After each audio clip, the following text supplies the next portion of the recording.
Now moving on to attestation. अब आपको ये बहुत बड़ी डेफिनेशन लग रही होगी, but let me simplify it. इसमें स्टार्ट करने से पहले हम लोग को एग्जीक्यूशन समझना पड़ेगा कि एग्जीक्यूशन होता क्या है। तो जैसे ए है, ठीक है, और बी है, ठीक है, ये दोनों मतलब सेलर एंड बायर हैं, ठीक है। अब क्या हुआ कि इन लोग ने एक डीड साइन करी जो कि इंस्ट्रूमेंट था, ठीक है। अब इंस्ट्रूमेंट में इन लोग को साइन करना पड़ेगा कि हाँ, मैं ये प्रॉपर्टी तुम्हें दे रहा हूँ और मैं ये फ्री कंसेंट के साथ कर रहा हूँ, सब कर रहा हूँ, ठीक है। तो इस प्रोसेस को ही हम एग्जीक्यूशन कहते हैं कि मैं इस पर्टिकुलर इंस्ट्रूमेंट के डीड को एग्जीक्यूट कर रहा हूँ with all my free consent, और जो साइन करते हैं तो उसी प्रोसेस को हम एग्जीक्यूशन कहते हैं। आई होप दिस इज क्लियर। और जैसे यहाँ पे ए अपनी प्रॉपर्टी दे रहा है तो वो ट्रांसफरर है और उसे हम एग्जीक्यूटेंट कहते हैं। आई होप ये आपको समझ आ गया होगा, आपको एग्जीक्यूशन की प्रोसेस समझ आ गई।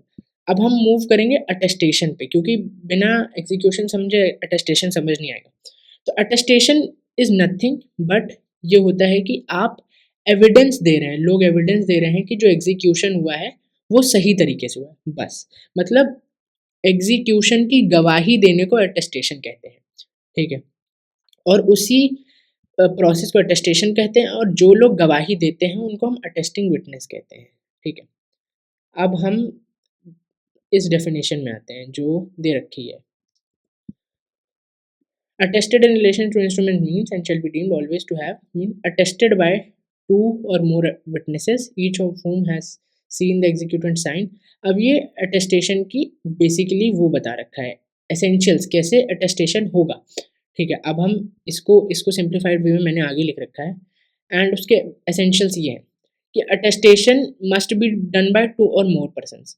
तो मतलब ए और बी, ठीक है, ए और बी बायर एंड सेलर हैं और इन्होंने एक डीड साइन करी है। तो इसके लिए इनको दो या दो से ज़्यादा अटेस्टिंग विटनेस चाहिए। मान लीजिए सी और डी की मदद चाहिए होगी to complete the process of attestation. तो C and D will be called attesting witness. I hope this is clear. तो attestation must be done by two or more persons. First thing is this. Second thing is each attesting witness must see the executant signing instrument, ठीक है। सबसे पहले हम एक एक चीज पढ़ेंगे। This first, signing the instrument, मतलब सी और डी देखें कि ए साइन कर रहा है वो डीड को, ठीक है। सबसे पहले ये signing the instrument. Second thing is see some other person signing the instrument under the direction of executant. मतलब ए ने मान लो वो साइन नहीं कर पा रहा, उसको कोई दिक्कत है, तो उसने मान लो ई को अपॉइंट कर रखा है कि भाई तुम मेरी जगह पे साइन कर दो। तो अब सी और डी देखें ई को साइन करते हुए उस डॉक्यूमेंट को, ठीक है। This is second thing. और थर्ड इज और have receive from executant a personal acknowledgement of signature of और ऑफ सच अदर पर्सन। या तो सी और डी को जो एग्जीक्यूटेंट है, जो कि यहाँ ए है, वो पर्सनल एक्नॉलेजमेंट दे कि हाँ भाई मैंने साइन कर दिया है एंड एवरीथिंग वाज फाइन। तो इन तीनों, ये तीन तरीके हैं जिससे अटेस्टेशन हो सकता है, ठीक है। तो इन तीनों तरीकों में से कोई एक भी हो जाएगा तो फिर हम ये मान लेंगे कि अटेस्टिंग विटनेस ने देख लिया है कि एग्जीक्यूटेंट ने साइन कर दिया है इंस्ट्रूमेंट को। This is that. So first is कि दो या दो से ज़्यादा। सेकेंड इज कि दोनों मतलब अपना देखे। एंड थर्ड इज कि अटेस्टिंग विटनेस को भी साइन करना पड़ेगा in the present of executant. मतलब ऐसा नहीं है कि हाँ सी और डी ने देख लिया और हो गया, अब ए भी देखेगा सी और डी साइन कर रहे हैं कि नहीं उस डीड को। सो ये तीन एसेंशियल्स हैं एंड आपको ये तीनों एसेंशियल्स याद करने की ज़रूरत है। एंड अगर ये तीनों एसेंशियल्स फुलफिल हो जा रहे हैं तो फिर वो एक वैलिड अटेस्टेशन है।